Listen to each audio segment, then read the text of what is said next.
اگر ضرورت نہیں ہے تو اتنا ضرور کہوں گا 15 منٹ رک جائیے. خطبے کے بعد 5 منٹ خطبہ اور 10 منٹ حضرت کی تقریر سنیے گا. اس کے بعد اگر آپ کا دل کہے کہ اب طبیعت نہیں لگ رہی ہے تو آپ اٹھ کے چلے جائیے. ایسی گفتگو ہوگی حضرت کی کہ 15 منٹ کے بعد آپ ایسے جم کر کے بیٹھ جائیں گے بزرگوں کے فیوز و برکات کے صدقے میں کہ آپ کا دل اٹھنے کا. اب ہاتھوں کو اٹھائیں, نعرہ تکبیر نہیں, ہاتھوں کو پرچم بنا کر کے اس خیال میں ڈوب کر کے مولانا احمد وارثی صاحب قبلہ کی تقریر سننا ہے کہ کرتا ہوں میں اعلان محمد کے نام پر. ہاتھوں کو اٹھائیں, ہاتھوں کو اٹھائیں. جتنے لوگ یہ اعلان کر رہے ہیں وہ ہاتھوں کو اٹھا کے پرچم بنا کے کہیں یا رسول اللہ, یا رسول اللہ, کرتا ہوں میں اعلان محمد کے نام پر. ہمیں ہر چیز ہے قربان محمد کے نام پر, ہر چیز ہے قربان محمد کے نام پر. ایک شعر جو امام حسین سے محبت کرتے ہیں استقبال کرنے کے لیے تیار ہو جائیں تمامی شعراء کرام کی طرف سے. کرتا ہوں میں اعلان محمد کے نام پر, ہر چیز ہے قربان محمد کے نام پر. اور سر جب امام پاک کا تن سے جدا ہوا, سر جب امام پاک کا تن سے جدا ہوا, ہمیں پڑھتے رہے قرآن محمد کے نام پر, پڑھتے رہے قرآن محمد کے نام پر. اب میرے وطن میں خواجہ خواجہ سنجر ہیں, اس لیے بھارت ہوا مہان محمد کے نام پر, بھارت ہوا مہان محمد کے نام پر. جب مسکرا کے آپ لوگوں نے ان مصروں پہ داد دیا ہے ہاتھوں کو اٹھا کر کے, تو اب ہاتھوں کو اٹھا کے نعرہ تکبیر کی صدا بلند کریں. مولانا محمد احمد وارثی صاحب قبلہ کی تقریر سماعت فرمائیں. نعرہ تکبیر, نعرہ رسالت, عرس مقدس, فیضان اولیاء اکرام حضرت مولانا محمد احمد صاحب قبلہ وارثی. نعرہ تکبیر, نعرہ رسالت. محسن العلماء والسادات, محب الاولیاء وعاشقان تاجدار کون و مکان, بالخصوص عاشق اولیاء اعظام, اپنی دینی, تعمیری, تبلیغی تحریک کے ذریعہ عوام الناس, خواص الناس میں متعارف, علم و عمل کے لحاظ سے منفرد المثال شخصیت, محب گرامی, علی وقار حضرت قاری طاہر صاحب قبلہ لکھنوی زیدہ حبہم العالیہ والنورانیہ, ملک بھارت کی ایک مخصوص آواز, اہل عشق جس کی مشام جاں سے اپنے دلوں کو آج بھی معطر اور منور فرما رہے ہیں. وہ وادی عشق سے آواز چلی اور وادی محبت تک اس کا سفر جوان ہوا. پھر وادی حقیقت تک پہنچنے کے بعد منقبتی دنیا میں امام حمام کے نام کو جس نے بلند کیا, وہ ذات شاعر ہندوستان قاری زین العابدین صاحب قبلہ زیدہ مجدوم العالیہ, میرے بڑے ہی عزیز نعت خوان رسول مقبول, ہم سب کے دلوں کے قریب قاری یوسف رضا صاحب قبلہ کانپوری, عزیزم شعیب رضا وارثی بھدوہی, اور بہت بہترین اور دل آویز لہجے میں ابھی بڑی خوبصورت اور منفرد آواز آپ نے سماعت کی. میری مراد قاری احمد رضا گونڈوی صاحب اور بریلی کی مقدس سرزمین سے ایک آواز سر تسلیم خم کرتی ہوئی کیا کرنے آپ کے اس بزم محبت میں حاضر ہوئی، اور مقام تسلیم ہی پر آج میری گفتگو بھی ہے. کیا کہنے. واہ واہ واہ واہ. اور نظامت کی دنیا کا ایک شیر ببر جن کی آواز سننے کے بعد باہوش بے ہوش ہو جاتے ہیں، اور بے ہوش ہوش کی دنیا میں آ کر کے وجد کرتے ہوئے ان کے ہاتھوں میں کبھی چشمے والا روپیہ ادا کرتے ہیں اور کبھی کسی صورت سے ملتی جلتی صورت انہیں پیسے کی شکل میں دیتے ہیں. بڑی خوبصورت آواز. اور بہار کی سرزمین پر میں نے ان کی بہار دیکھی. قاری طاہر صاحب بھی گواہ ہیں. وجود تو نحیف و ناتواں ہے، مگر یہ جب شعر پڑھتے تو ایسا لگتا ہے کہ یہ شعر ڈائریکٹ مرحب عصر کے سامنے پڑھ رہے ہیں. تو ماشاءاللہ آپ سب ایک عظیم المرتبت قدوۃ السالکین، عمدۃ العارفین. یہ وہی در ہے جہاں عشق طواف کرتا ہے. ہائے ہائے ہائے. ہاں ہاں ہاں. یہ وہی در ہے جہاں محبتیں اپنے ہاتھ دعا کے لیے اٹھا کر کے ناز و انداز سے کچھ مانگتی ہیں. کیا کہنے ہیں. یہ وہی در ہے جہاں عشق اپنی مشام جاں کو معطر کرتے ہوئے مدینے کے پرکیف ماحول تک پہنچاتا ہے. یہ وہی در ہے جو نجف اشرف کی یاد دلاتا ہے. یہ وہی در ہے جہاں پر 6 مہینے کے علی اصغر کی مسکراہٹ کے مفہوم کو سمجھایا جاتا ہے. یہ وہی در ہے جو کسی عباس کی شجاعت کا ذکر کرتا ہے. یہ وہی در ہے کسی علی اکبر کی جوانی کا ذکر کرتے ہوئے میدان کارزار میں یزیدیت کا جنازہ نکالتا نظر آتا ہے. یہ وہی در ہے جہاں پہ اہل بیت اطہار کی محبت کا درس دیا جاتا ہے. یہ وہی در ہے جہاں امام اعظم ابو حنیفہ کی فقاہت کا ذکر بڑے شور و شور سے کیا جاتا ہے. یہ وہی در ہے جہاں امام احمد ابن حنبل کی حق گوئی کا باب ہماری نگاہوں کے سامنے نظر آتا ہے. یہ وہی در ہے جہاں امام مالک ابن انس کی حدیث دانی کی خوشبو ہمیں محسوس ہوتی ہے. یہ وہی در مقدس ہے جہاں پہ کوئی عشق کا مارا بلال مدینے کی وادیوں میں پہنچتا ہے تو اپنے ناز و ادا سے عشق کو کسی انداز سے مہمیز لگاتا ہے. کہ وہ عشق مہمیز لگانے کے بعد جب برق رفتاری کے ساتھ اپنے مقام مقصود پر پہنچتا ہے تو بریلی کا ایک خوبصورت شعر بنتا ہے. اور جب بریلی کا خوبصورت شعر بنتا ہے تو کچھ اس انداز سے نیم وا ہو کر کے کہتا ہے انہیں جانا انہیں مانا نہ رکھا غیر سے کام، للہ الحمد میں دنیا سے مسلمان گیا اور جانو دل ہوش و خرد سب تو مدینے پہنچے، تم نہیں چلتے رضا سارا تو سامان گئے. نعرہ تکبیر، نعرہ رسالت، عرس مقدس، فیضان اولیاء اکرام حضرت مولانا احمد وارثی صاحب قبلہ. نعرہ تکبیر. ارے کیا کہنے سر. واہ واہ واہ. یہ خوبصورت در یہ نہ سمجھیں، یہ تصور رکھیں، یہ یقین رکھیں کہ آج ہم در حضرت پریتم شاہ پہ نہیں در مولا پہ ہیں. جو بندہ علی کے در پہ پہنچتا ہے وہ نیلو مرام واپس نہیں آتا. علی کا در تو وہ ہوتا ہے جو کنجوسوں کو اتنا دے دیتا ہے کہ وہ سخاوت کے حاتم تائی بن جاتے ہیں. علی کا در تو ایسا در ہے کہ جس در پہ پہنچنے کے بعد نہ جانے کتنے زہد و ورا والے اپنے زہد و ورا پر ناز نہیں کرتے، علی کے دینے پر ناز کرتے ہیں. اتنا خوبصورت در ہے جہاں اولیاء اپنی ولایت کی پگڑیاں رکھے ہیں، امام ائمہ اپنی امامت کی دستار رکھے ہیں.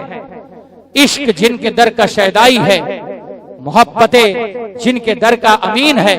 اور جب اس درے والا پر عشق پہنچتا ہے تو کچھ اس انداز سے اپنی محبت کا خراج پیش کرتا ہے، میں نور کے ساغر میں ڈلی پیتا ہوں، میں نور کے ساغر میں ڈھلی پیتا ہوں، ہے جس میں سرور ازلی پیتا ہوں، ہر سانس ہے سرشاری و مستی کا پیام، ہر لمحہ میں حب علی پیتا ہوں، ہر لمحہ میں حب علی پیتا ہوں۔ آج کی اس کمیٹی کے بڑے خاص ذمہ دار ہمارے اعجاز بھائی، جن کے اعجاز کے بنیاد پر یہ محفل چمک رہی ہے، دمک رہی ہے اور مہک رہی ہے، اور یقیناً جب اعجاز کے ساتھ غوث اعظم کا اعجاز شامل ہو جائے، اعجاز کے ساتھ غریب نواز کا اعجاز شامل ہو جائے، تو یقین مانے وہ اعجاز ہی کیا جو دنیا میں نہ مہکے۔ حضرات گرامی وقار بڑے مبارکباد کے حامل ہیں۔ تھوڑی دیر تصوف سے لبریز گفتگو آپ کے سامنے اولیاء کرام کے تعلق سے کرنے کی کوشش کروں گا۔ نحمد اللہ المعین ونصلی علی رسولہ الامین وعلی آلہ واصحابہ اجمعین، اما بعد فاعوذ باللہ من الشیطان الرجیم، بسم اللہ الرحمن الرحیم۔ یا ایتھا النفس المطمئنہ ارجعی الی ربک راضیۃ مرضیہ فادخلی فی عبادی وادخلی جنتی۔ صدق اللہ المولانا العلی العظیم وبلغنا رسولہ النبی الامین المکین المتین الرؤوف الرحیم، ونحن علی ذلک لمن الشاہدین والشاکرین والحمد للہ رب العالمین۔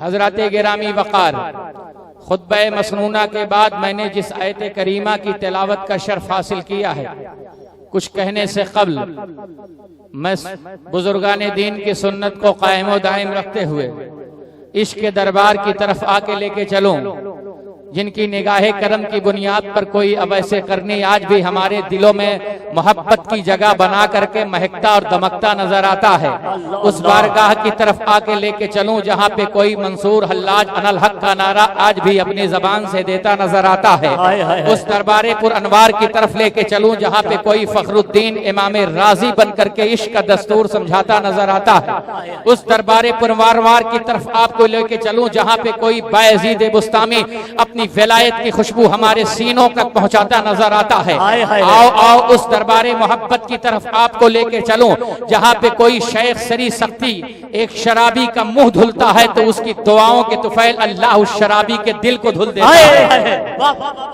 آؤ اس دربار محبت کی طرف لے کے چلوں جہاں پہ کوئی غریب نہیں ہے، جہاں پہ کوئی فقیر نہیں ہے، جہاں پہ کوئی غنی نہیں ہے، جہاں پہ کوئی محتاج نہیں ہے، جہاں پہ کوئی گورا نہیں ہے، جہاں پہ کوئی کالا نہیں ہے، جہاں پہ کوئی حبشی نہیں ہے، جہاں پہ کوئی چھوٹا بڑا نہیں دیکھا جاتا، آنے والا آتا ہے جب نگاہ مصطفیٰ اس پر پڑتی ہے تو ابو بکر بن کے آتا ہے، صدیق کا صحرا لے کے جاتا ہے، عمر بن کے آتا ہے، اور قیامت تک کے لیے انصاف کا ایسا جادو لے کے جاتا ہے کہ دنیا آج بھی 1400 سال کے بعد جس زمانے کا ذکر کرتی ہے وہ کوئی اور زمانہ نہیں ہے، وہ عمر ابن خطاب کا زمانہ ہے جس کے انصاف کا پرچم آج بھی دلوں کی فحشیلوں پر لہرا رہا ہے، وہ عمر فاروق اعظم جنہوں نے دنیا کو انصاف کرنے کا ڈھنگ بتایا، وہ عمر فاروق اعظم جنہوں نے دنیا کو انصاف کا سلوک بتایا۔ آج دنیا بے انصافی کے ماحول میں جی رہی ہے تو یہ بے انصافی کے ماحول سے اگر دنیا کو نکلنا ہے تو کہیں اور نہ جاؤ، رسول اللہ کا ایک غلام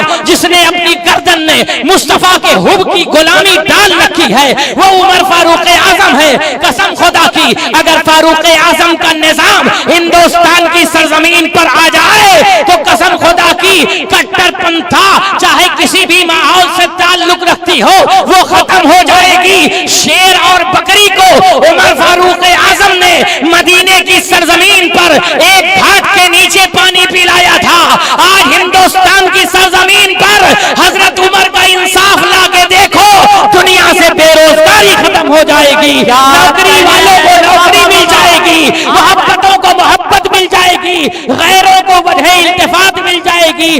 ایک عمر کا انصاف جب اتنا قیمتی ہے کہ سماج سے آتنکواد ختم کر سکتا ہے تو اگر مصطفیٰ کا نظام لاؤ گے تو یہ سماج کہاں تک جا پہنچے گا؟ کیا کہنے ہیں، واہ واہ واہ واہ، ارے کیا کہنے ہیں حضرت، واہ واہ واہ، بابا یا رسول اللہ، زندہ باد زندہ باد، کیا کہیں.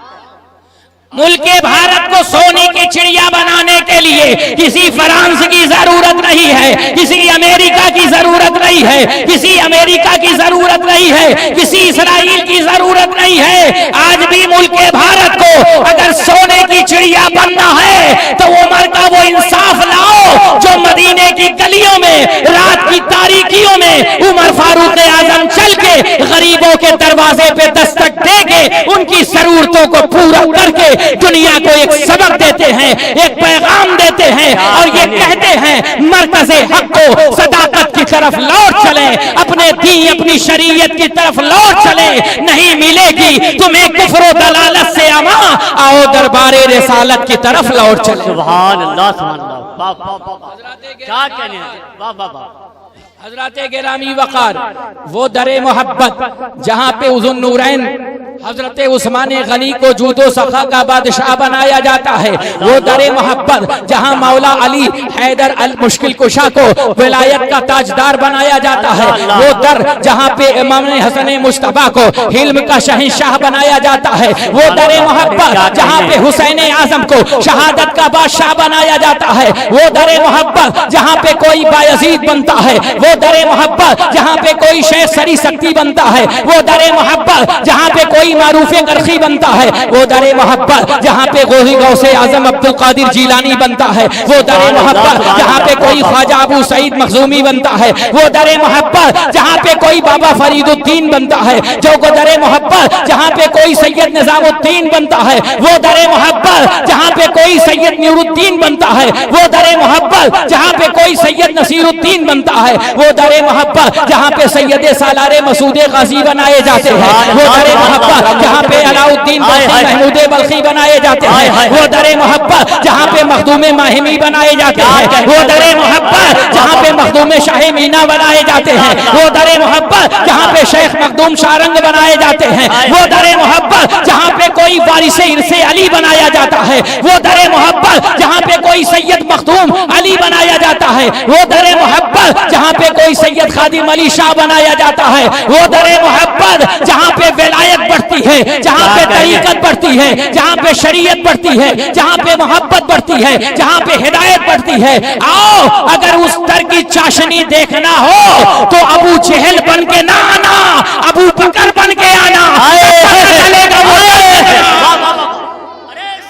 تبھی تو میرا امام بریلی کی چٹائی پر بیٹھ کر کے مضبوط چٹائی پہ بیٹھ کے کچھ اس انداز سے کہتا ہے سب سے اولا و اعلیٰ ہمارا نبی، سب سے اعلیٰ و اعلیٰ ہمارا نبی. کون کہتا ہے، کون دیتا ہے، دینے کو منہ چاہیے، دینے والا ہے سچا ہمارا نبی. سب چمک والے اجلوں میں چمکا کیے، اندھے شیشوں میں چمکا ہمارا نبی. اور غمزدوں کو ریزا مصباح دیجیے کہ ہے بے کسوں کا سہارا ہمارا نبی. اور یہ نبی نہ ہمارا ہے نہ تمہارا ہے. میں نے نظر اٹھا کے دیکھی پورب سے پچھم تک تو جدھر دیکھو چاند کہتا ہے ہمارا نبی، سورج کہتا ہے ہمارا نبی، ستارے کہتے ہیں ہمارا نبی، بحروں پر کہتے ہیں ہمارا نبی، خشک و تر کہتے ہیں ہمارا نبی، دریا کی روانی کہتی ہے ہمارا نبی، سمندر کی تولانی کہتی ہے ہمارا نبی، عرش اعظم کی بلندی ہے کہتی ہے ہمارا نبی، مقام دنا بولے ہمارا نبی، کعبہ قوسین بولے ہمارا نبی، جلوہ الہی کی ٹھنڈک بولے ہمارا نبی، جنت کی نعمتیں بولے ہمارا نبی، حور و غلمان بولے ہمارا نبی، جبرائیل بولے ہمارا نبی، حضرت میکائیل بولے ہمارا نبی، حضرت اسرافیل ہم بولے ہمارا نبی، حضرت اسرائیل بولے ہمارا نبی، عبداللہ ابن مسعود بولے ہمارا نبی، عبداللہ ابن عباس بولے ہمارا نبی، صحابہ بولے ہمارا نبی. جو نبی کے نہیں ہیں وہ بھی ہندوستان میں بولتے ہیں ہمارا نبی. نعرہ تکبیر، ذرا ہاتھوں کو لہرا کے نعرہ تکبیر، نعرہ رسالت، فیضان مصطفیٰ، فیضان مصطفیٰ، عرس مقدس، فیضان اولیاء اکرام، خطیب اعظم ہندوستان مولانا احمد وارثی صاحب قبلہ. نعرہ تکبیر، کیا کہنے حضرت. آئیے اس نبی محترم کی شناخوانی کریں اور محبت کے ساتھ پیش کریں. اللہم صلی علی سیدنا شفیعنا نبینا حبیبنا سندنا مولانا محمد معدن الجود والکرم منبع العلم والحلم والحکم وبارک وسلم صلاۃ و سلاما علیک یا رسول اللہ صلی اللہ تعالی علیہ وسلم. بس 15 سے 20 منٹ کے اندر میں اپنی گفتگو کو سمیٹنے کی کوشش کر لوں گا. حضرات گرامی وقار، میں آپ کو بتانا یہ چاہتا ہوں کہ حالات ہمارے کس رخ پہ جا رہے ہیں اور ہم کس رخ پہ جا رہے ہیں. ہمارے حالات کا رخ کیا ہونا چاہیے، ہمارا سسٹم کیا ہونا چاہیے اور کدھر جانے کے بعد ہمیں سکون ملے گا. آج دیکھیے مختلف چیزوں پر پابندیاں ہیں، مگر ان پابندیوں کی ہمیں شکایت نہیں کرنا چاہیے. اس لیے نہیں کرنا چاہیے کہ ہم اپنے پہلے کردار کو دیکھیں، ہم اپنی سیرت کو دیکھیں، ہم اپنے اخلاق کو دیکھیں. وہ زمانے تھے جب سیرت مصطفی ہوا کرتی تھی، جب سیرت حضور کی سیرت ہوا کرتی ہے، جب اخلاق حضور کا اخلاق ہوا کرتا تھا. حضرات گرامی وقار، آج مسلمانوں کے جب حالات اٹھا کر کے دیکھتا ہوں تو اس وقت سب سے ان ایجوکیٹڈ قوم اگر کوئی ہے تو وہ مسلمانوں کی ہے. تعلیم کے نام پر اگر تعلیم سے کوسوں دور ہے تو وہ مسلم قوم ہے. ترقی کے سارے راستے آپ نے خود روک رکھے ہیں. آج ایک شخص کامیابی کی منزل پر پہنچتا ہے تو دوسرا شخص اس کی ٹانگ کھینچنے لگتا ہے. میں آپ کو ایک بڑی باریک بات بتا دوں کہ وہ آقا کریم صلی اللہ تعالی علیہ وسلم، آج دیکھیے اگر کسی شخص کو اللہ نے مال دیا ہے تو وہ اتنا دکھاوا کرتا ہے کہ دوسرے غریب کے سینے پر آری چل اٹھے، دوسرے غریب کے اوپر چھری چل اٹھے. لیکن آؤ دیکھو، جس نبی کے تم امتی ہو، جس نبی کے تم چاہنے والے ہو، جس نبی کے تم مستانے ہو، جس نبی کے دیوانے ہو، احد پہاڑ جن کی غلامی کرے. میں تو کہتا ہوں طور پہاڑ جن کا طواف کرے. دنیا میں جتنے پہاڑ ہیں، دنیا میں جتنی لمبی زمینیں ہیں، وہ ساری زمینیں حضور کے حکم کے آگے ہیں. حضور کا اشارہ ہو جائے تو وہ سونے کا بن کے حضور کے پیچھے چلنے لگے. پیڑ جس کے پیچھے چلے وہ حضور ہیں، سمندر جس کے پیچھے چلے وہ حضور کا ہے. ارے حضور کی بات تو چھوڑ دے، حضور کا غلام جب حضور کا بن کے حضور کے پیچھے چلتا ہے تو دریائے نیل جو سوکھا ہوتا ہے مگر فاروق اعظم کا خط جب پاتا ہے تو سوکھا ہوا دریائے نیل قیامت تک کے لیے جاری ہو جاتا ہے. آپ کو بتانا چاہتا ہوں، حضور کی بات تو چھوڑ دیجئے، آقا کی بات تو چھوڑ دیجئے. حضور آقا کریم صلی اللہ تعالی علیہ وآلہ وسلم کے ایک غلام حضرت فاروق اعظم رضی اللہ تعالیٰ عنہ ہیں. اب آپ نماز کے بعد خطبے پہ بیٹھے ہیں نماز سے پہلے، اور اچانک نماز سے پہلے آپ نے فرمانا شروع کر دیا، یا ساری الجبل، یا ساری الجبل، یا ساریت الجبل، یا ساری الجبل. اے ساریہ پہاڑ کے پیچھے، اے ساریہ پہاڑ کے پیچھے. حضرت عمر فاروق اعظم کو جو جانتے ہیں کہ وہ عبادت میں ہوتے ہیں تو کسی طرف نہیں دیکھتے ہیں، جب خدا کی حمد و ثنا میں ہوتے ہیں تو کسی کو نہیں دیکھتے ہیں. ایک ایسا شخص جو عبادت میں اتنا منہمک ہو لیکن وہ پھر یا ساری الجبل کی صدا بلند کر رہا ہے، اے ساریہ پہاڑ کے پیچھے. تو لوگوں نے کہا حضرت ایک بات بتائیں، ساریہ کو تو 1500 میل دور آپ نے پہاڑوں کے پیچھے جنگ کرنے کے لیے دشمنوں سے بھیج رکھا ہے، اب پھر ساریہ کی یاد آپ کو کیسے آ رہی ہے؟ پھر ساریہ کیوں کہہ رہے ہیں؟ حضرت فاروق اعظم رضی اللہ تعالیٰ عنہ خاموش رہے. جب مولا کی بارگاہ میں یہ معاملہ پہنچا تو مولا علی نے کہا، سنو یہ عمر فاروق اعظم ہیں، بغیر وجہ کے ایک لفظ نکالنا پسند نہیں کرتے. یہی سے ایک عقیدہ ملا، اگر عمر کو سمجھنا ہے تو علی تک جاؤ، اور اگر علی تو سمجھنا ہے تو فاروق اعظم تک.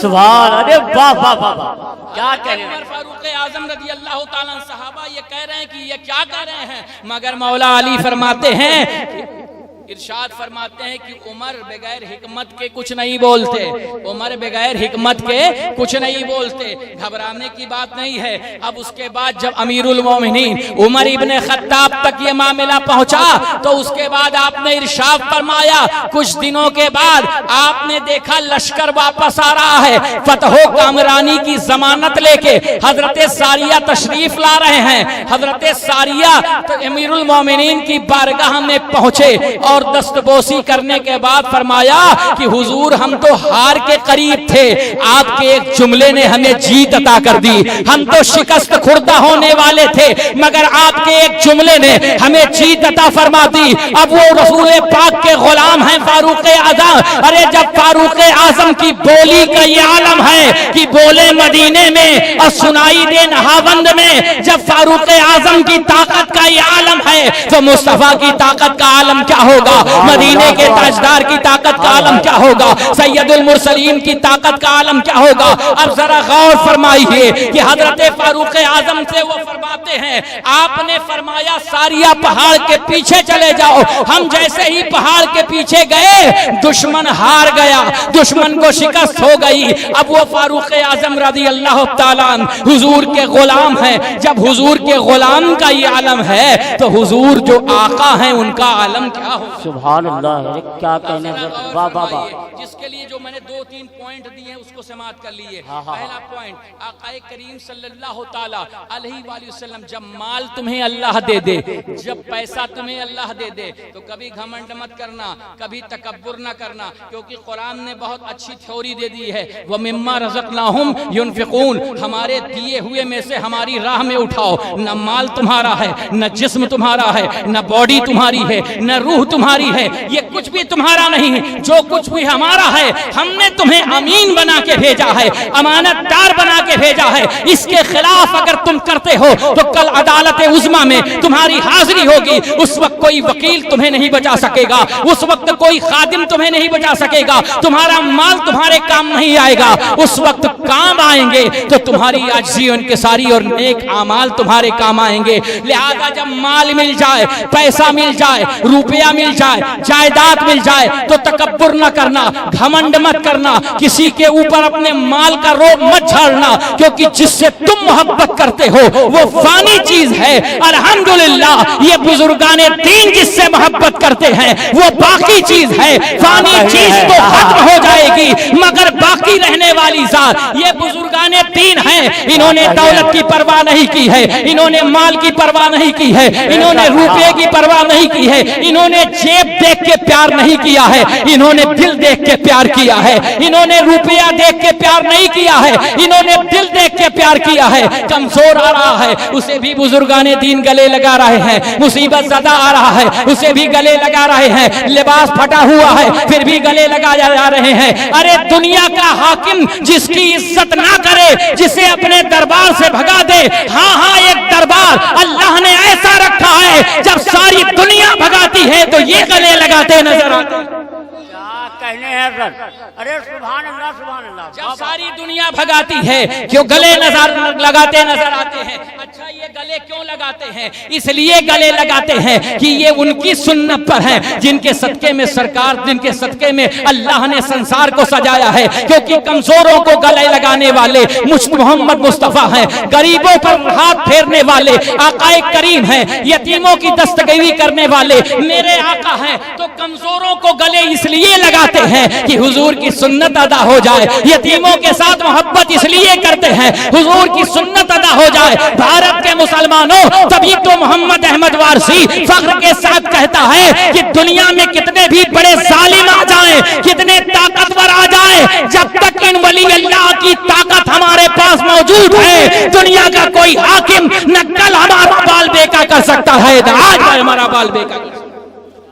یہ سچ بات ہے۔ حضرات گرامی وقار، آپ کو بتانا مقصود ہے کہ ان کے قرب میں ملتا کیا ہے۔ تو آقا کریم مصطفیٰ تاجدار کون و مکان صلی اللہ تعالیٰ علیہ وسلم کی ذات ہے۔ اب ذرا غور فرمائیے، حضور کے ایک صحابی تشریف لاتے ہیں، عرض کرتے ہیں یا رسول اللہ میرا بیٹا گم ہو گیا ہے، حضور دعا فرما دیں میرا بیٹا مجھے واپس مل جائے۔ اللہ کے رسول صلی اللہ علیہ وسلم ابھی دعا کے لیے ہاتھ اٹھانے والے ہی تھے کہ ایک اور صحابی رسول حاضر ہوئے، عرض کیا یا رسول اللہ صلی اللہ تعالیٰ علیہ وسلم کیا معاملہ ہے؟ حضور نے فرمایا اس کا بیٹا گم ہو گیا ہے، بیٹا گم ہو گیا ہے، یہ بڑا پریشان ہے۔ کہا حضور اس کی پریشانی کا حل ہو گیا۔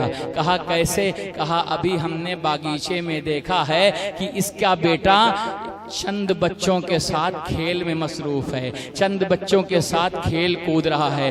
آقا کریم صلی اللہ علیہ وسلم نے ارشاد فرمایا جا تمہاری مراد پوری ہو گئی۔ اب وہ شخص پہنچتا ہے، جیسے ہی آگے بڑھتا ہے حضور آقا کریم صلی اللہ علیہ وسلم اسے روک لیتے ہیں۔ ذرا غور فرمائیے، بڑے ہی لطیف جملے کی طرف آپ کو لے کے جانا چاہتا ہوں۔ حضور نے روکا، اسے بلایا، آؤ میرے پاس یا رسول اللہ، کئی دن سے میرا بچہ کھویا ہے، آج میں اپنے بچے سے ملنے کی تڑپ میں جا رہا ہوں، حضور مجھے نہ روکیے، میں اپنے بچے کا چہرہ دیکھنا چاہتا ہوں۔ میرے آقا صلی اللہ علیہ وسلم نے ارشاد فرمایا چلے جانا، اپنے بچے کی صورت دیکھ لینا، مگر اس سے پہلے ایک نصیحت بھی باندھ لینا۔ کہا کیا حضور؟ کہا جب جانا تو وہاں کئی بچے کھیل رہے ہیں، ان کے سامنے تم اپنے بیٹے کو اپنا بیٹا مت کہنا، اپنے بیٹے کو اپنا بیٹا نہ کہنا۔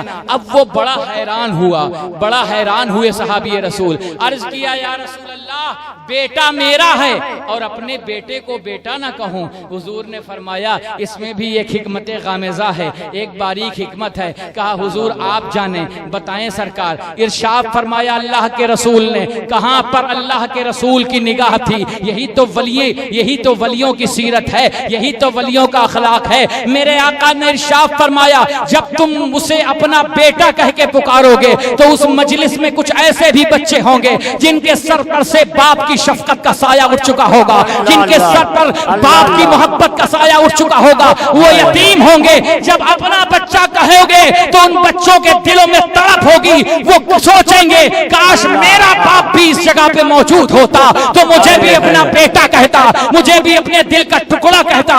ان کو جب درد ہوگا تو یتیم کو درد ہو اور یہ محمد سے دیکھا نہیں جائے گا، مسکینوں کو درد ہو یہ میرے آقا سے دیکھا نہیں جائے گا۔ یہ آقا کریم صلی اللہ تعالی علیہ وسلم کی سیرت کا ایسا باب ہے کہ جب اس پر آپ غور کریں گے تو یقین مانیں آپ کے اندر سے تمام فساد ختم ہو جائیں گے۔ ایک آخری بات بتا کے اپنی بات کا اختتام کرتا ہوں۔ میں نے قرآن عظیم کی آیت کریمہ پڑھی ہے، آج ہر شخص بے سکون ہے، آج ہر شخص بے چین ہے، جس کے پاس پیسہ ہے وہ بھی بے چین ہے، جس کے پاس مال ہے وہ بھی بے چین ہے۔ اور ایک بات مسلمانوں یہ بھی بتا دوں، بڑی ایمانداری کے ساتھ تقریریں بہت ہوتی ہیں مگر طوفان نو لانے سے عیاق فائدہ کیا، دو اشک بھی بہت ہیں اگر کچھ اثر کریں، پوری رات تقریروں سے کچھ حاصل نہیں ہونے والا۔ اگر ایک بات پر بھی آپ نے عمل کر لیا تو آپ کی کامیابی سے ہماری کامیابی مقدر ہے، آپ کی کامیابی کی ضمانت ہماری کامیابی کی ضمانت ہے۔ آپ پہلے کامیاب ہوگے تب ہم کامیاب ہوں گے، اور اس کامیابی کے لیے ضروری ہے کہ خاص طور سے وہ اسلامی شاعر اپنا لو جو رسول اللہ لے کے آئے تھے، وہ اسلامی شاعر لے کے آؤ جو کرب و بلا کے میدان میں زینب کبریٰ لے کے آئی تھی، وہ اسلامی شاعر لے کے آؤ جو معصوم سکینہ کے لب جس کو آج تک آواز دے رہے ہیں، وہ اسلامی تصور لے کے آؤ جس کو حضرت بلال حبشی رگیڑے جا رہے ہیں، گھسیٹے جا رہے ہیں، مگر بلال حبشی اس اسلامی تصور کا نہیں چھوڑ رہے ہیں، وہ اسلامی تصور لے کے آؤ۔ آج ہم نے عرس کی محفل میں دیکھا، حضرات گرامی وقار بڑا افسوس یہ ہوتا ہے کہ مسلمانوں نے عرس کی محفل کو میلہ بنا رکھا ہے، مسلمانوں نے عرف کی محفل کو جو ہے ہنسی اور مذاق کا ذریعہ بنا رکھا ہے، بدگمانی اور بے حیائی کا ذریعہ بنا رکھا ہے، فحاشی کا اڈا بنا رکھا ہے۔ اسلام کی بیٹیوں تم سے کوئی پوچھے نہ پوچھے مگر جنت کی مالکن حضرت سیدہ، حضرت طیبہ، حضرت طاہرہ، حضرت عابدہ، حضرت ساجدہ، حضرت راکعہ، حضرت خالصہ، جنت جن کا خود انتظار کرتی ہے انہی کا نام سیدہ فاطمہ زہرا ہے۔ عرش اعظم کے فرشتے جن کے در کا طواف کرتے ہیں انہی کا نام سیدہ فاطمہ زہرا ہے۔ حوران بہشت اور غلمان بہشت جن کے در پر سلامی ٹھوکتے ہیں اسی در کا نام در سیدہ ہے۔ اور خود مصطفیٰ سید المرسلین شفیع المذنبین طٰہٰ و یاسین جس در پہ جا کر کے مصطفیٰ کھڑے ہو کر انتظار کرتے ہیں اس در کا نام در فاطمہ زہرا ہے، اور جس کے آنے پر صحابہ کی موجودگی میں حضور اٹھ کے کھڑے ہوتے ہیں اس در کا نام سیدہ فاطمہ زہرا ہے۔ وہ جسم جو جبریل کے آنے سے نہ اٹھے، وہ پاکیزہ پیکر جو فرشتوں کی آمد سے نہ اٹھے، مگر سیدہ جو ہی مجلس میں تشریف لاتی ہے مصطفیٰ اٹھ کے کھڑے ہو جاتے ہیں۔ کیوں کھڑے ہوتے ہیں؟ کہ یہ وہ بطول ہے، یہ وہ فاطمہ ہے جو حیا کا پیکر ہے، یہ وہ فاطمہ ہے جو حیا کا پیکر ہے۔ مصطفیٰ حیا کے اس پیکر کا استقبال کرتے ہیں جس کے جسم کے کسی حصے کو تو چھوڑ دو، لباس کے کسی حصے کو کسی انسان نے بھی نہیں، علاوہ محرمات کے کسی نے نہیں دیکھا ہے۔ وہ سیدہ فاطمہ زہرا، سمجھاؤ اپنی بیٹی کو، سمجھاؤ اپنی بہنوں کو، سمجھاؤ اپنی بیویوں کو، سمجھاؤ معاشرے کی ان بچیوں کو کہ یہ کہاں جا رہے ہیں، یہ میلے اور ٹھیلے میں ٹہلنے کے لیے اور میک اپ کر کے گھومنے کے لیے نہیں ہے، یہ رسول اللہ کی بیٹی کی امانت ہے۔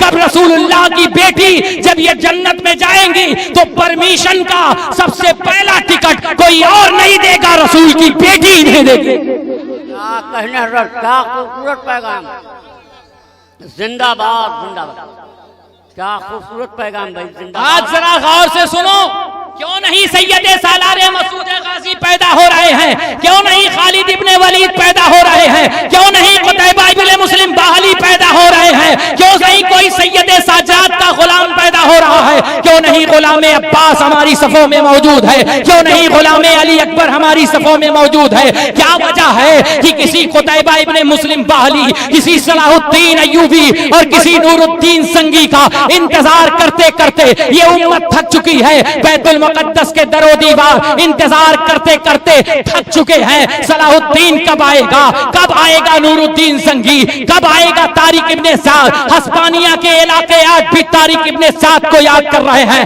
موسیٰ ابن نصیر کو یاد کر رہے ہیں، حاتم ہاشم ابن عمرو کو یاد کر رہے ہیں، عقبہ ابن نافع کو یاد کر رہے ہیں، مثنى ابن حارثہ کو آج بھی ایران کا میدان یاد کر رہا ہے۔ قسم خدا کی کیوں یاد کیا جا رہا ہے؟ کیونکہ یہ وہ تھے جن کی مائیں جب گھروں میں تھی تو اپنے بچے کو کوئی اور سبق نہیں پڑھاتی تھی، صداقت کا سبق پڑھاتی تھی اور طہارت کا دودھ پلاتی تھی۔ جب طہارت کا سبق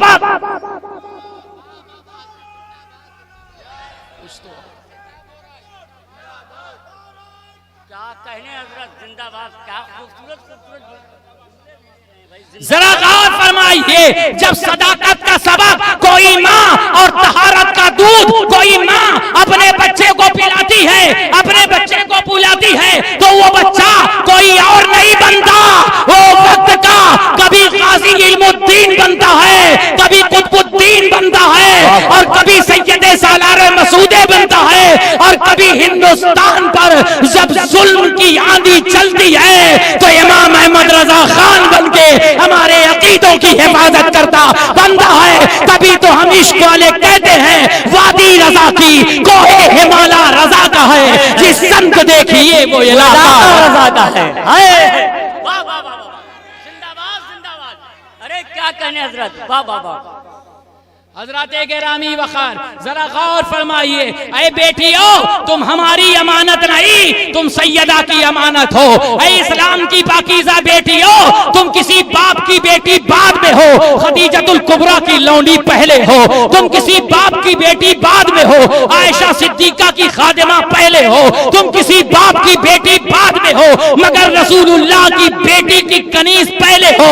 لہذا اپنے ذہن میں یاد رکھنا، تمہارا باپ تمہیں روکے چاہے نہ روکے، مگر سیدہ فاطمہ زہرا تمہیں ضرور دیکھ رہی ہے، حضرت خدیجہ تمہیں ضرور دیکھ رہی ہے، حضرت عائشہ تمہیں ضرور دیکھ رہی ہے، حضرت جویریہ تمہیں ضرور دیکھ رہی ہے، رسول اللہ تمہیں ضرور دیکھ رہے ہیں۔ اے اسلام کی بیٹیوں، کٹ جانا مگر رسول اللہ کے اس پیغام کو نہ کٹنے دینا جو زینب کبریٰ میں یزید کے دربار میں پیش کیا تھا۔ سب کچھ تو کٹا دیا مگر غیرت محمدی کو کٹنے نہیں۔ لہذا ضروری ہے مصطفیٰ کی غیرت کو مت کٹواؤ۔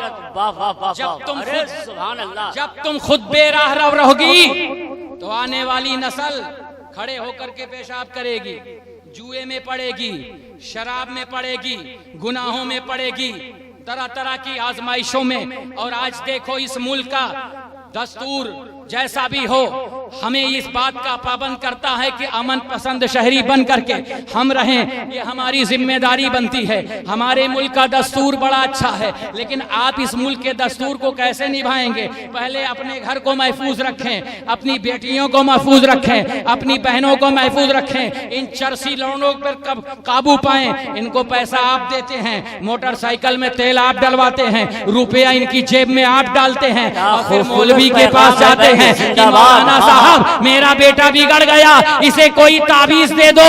ارے تعویذ تو بچپنے میں رسول اللہ نے تمہیں دے دی تھی، خدیجہ الکبریٰ کی سیرت کی شکل میں تمہاری بیوی کو دی تھی، خدیجہ الکبریٰ کی شکل میں تمہاری بیوی کو دی تھی، حضرت اسماء کی شکل میں تمہاری بہنوں کو دی تھی۔ حضرت اسماء کون ہے؟ اب یہیں پر بات ختم کرتا ہوں۔ حضرت اسماء کون ہے؟ حضرت اسماء وہ ہے اللہ اللہ جو حضرت ابو بکر صدیق کی بیٹی ہیں۔ ہاتھ اٹھا کے بولو سبحان اللہ۔ حضرت اسماء کون ہے؟ جو حضرت ابو بکر صدیق کی بیٹی ہیں، اور آپ کا لقب ذات النطاقین ہے۔ آپ کا لقب ذات النطاقین ہے، دو پٹکوں والی، دو پٹکوں والی۔ آپ میں نے اپنی آنکھوں سے دیکھا ہے، ہمارے علماء میں سے جو لوگ گئے ہیں انہوں نے دیکھا ہے۔ آپ دیکھیے غار حرا کی بلندی دیکھ لیجئے، غار حرا کی بلندی دیکھ لیجئے، اور غار ثور کی بلندی دیکھ لیجئے۔ غار حرا کی بلندی وہ ہے جہاں پہ اسلام کی ایک مضبوط اور مستحکم مجاہدہ، عظیمت اور شجاعت کے لحاظ سے سب سے مضبوط، جسے حضرت خدیجہ الکبریٰ کہتے ہیں۔ رسول اللہ کے دین کے لیے حضرت خدیجہ الکبریٰ دن میں 5 مرتبہ چڑھتی تھیں اور 5 مرتبہ اترتی تھیں۔ یقین مانیں آج اتنا برس گزرنے کے بعد بھی چڑھنے میں اچھوں کی حالت خراب ہو جاتی ہے، مگر خدیجہ الکبریٰ وہ ایمان لے کے چلتی ہیں کہ اس ایمان کے آگے پہاڑ کی چٹانیں بھی اپنا سر جھکا دیتی ہیں۔ حضرات گرامی وقار وہ حضرت اسماء ہیں جو غار ثور میں گئی ہیں اپنے بابا کو کھانا دینے کے لیے۔ تاریخ بتاتی ہے، چھوٹی سی بات کر لوں، جب حجاج ابن یوسف نے ظلم کے ذریعہ آپ کے صاحبزادے حضرت عبداللہ ابن زبیر رضی اللہ تعالی عنہ کو گرفتار کیا، اور گرفتار کرنے کے بعد آپ کو سولی دے دیا، اور سولی دینے کے بعد کہا اس بڑھیا کو بلا لاؤ اپنے بیٹے کا انجام دیکھے۔ حجاج ابن یوسف کے سپاہی گئے، آپ کو بلانے کے لیے گئے۔ عظیم مجاہدہ دیکھو، ایک ماں جو ہوتی ہے وہ اپنے بچے کی پرواہ بعد میں کرتی ہے، اپنے مذہب کی پرواہ پہلے کرتی ہے، اپنے مذہب کی پرواہ پہلے کرتی ہے، اپنے دین کی پرواہ پہلے کرتی ہے، اپنے مشن کی پرواہ پہلے کرتی ہے،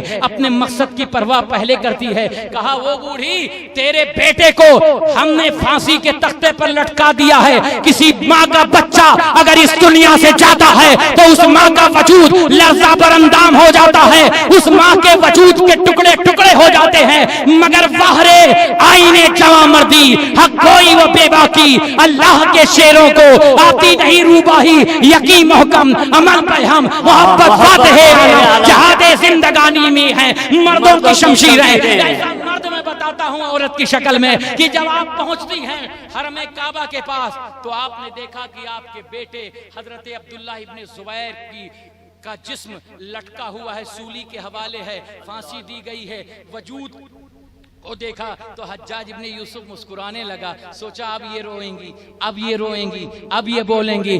ارشاد فرماتی ہیں حجاج کیا ابھی اس مجاہد کے گھوڑے سے اترنے کا وقت نہیں آیا؟ اللہ اکبر، اللہ اللہ اللہ، ایسا تاریخی جملہ ارشاد فرمایا، کیا ابھی اس مجاہد کے گھوڑے سے اترنے کا وقت نہیں آیا؟ حجاج ابن یوسف جو ظلم و جبر و استبداد کا پیکر تھا وہ حیران رہ گیا، کہا تم کیسی خاتون ہو کہ اپنے بیٹے کی لاش دیکھتی ہو لیکن پھر بھی تمہارے وجود کے اندر ہلچل نہیں پیدا ہوتی؟ کہا نادان، ہلچل کیسے؟ ہلچل تو اس کے اندر ہوتی ہے جس نے اپنا سب کچھ مانا ہوتا ہے۔ ہم نے تو بہت پہلے ہی سے محمد کے راستے میں قربان کر دیا تھا، اپنا رائی نہیں تو فکر ہمیں کس بات کی ہے؟ تبھی تو میں اعلیٰ حضرت کی زبان میں یہی کہتا ہوں، انہیں جانا انہیں مانا، نہ رکھا غیر سے کہا للہ الحمد۔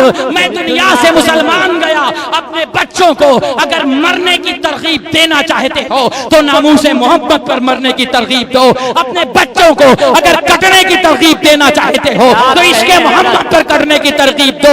اپنے بچوں کو اگر قربان ہونے کی ترغیب دینا چاہتے ہو تو مصطفیٰ کے عشق میں قربان ہونے کی ترغیب دو. اپنے ملک ہندوستان کی سلامتی کے لیے، امن کے لیے، شانتی کے لیے ہم انشاءاللہ کل بھی کوشش کر رہے تھے، آج بھی کوشش کرتے رہیں گے، اور جب تک ہماری جسموں میں جان ہے تب تک کوشش کرتے رہیں گے، کیونکہ ہندوستان جتنا ہمارے برادران وطن کا ہے اتنا ہمارا ہے. اس میں کفایت اللہ کافی کی قربانی بھی ہے، جس میں انہوں نے کہا تھا گلستاں باقی رہے گا، نہ چمن رہ جائے گا، پر رسول اللہ کا دین حسن رہ جائے گا.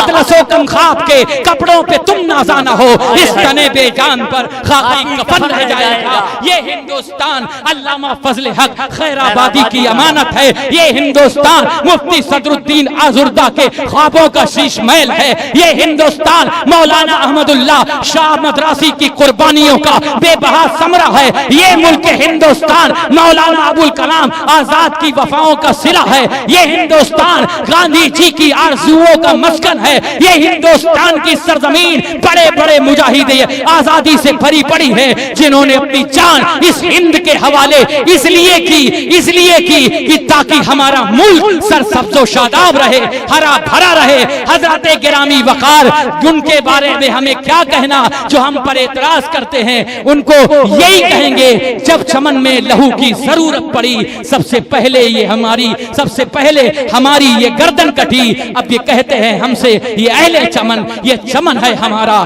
تمہارا نہیں، یہ چمن ہمارا ہے، کیونکہ اسی چمن سے رسول اللہ کو کل بھی خوشبو آتی تھی، آج بھی خوشبو آ رہی ہے. بہت شاندار خطاب مولانا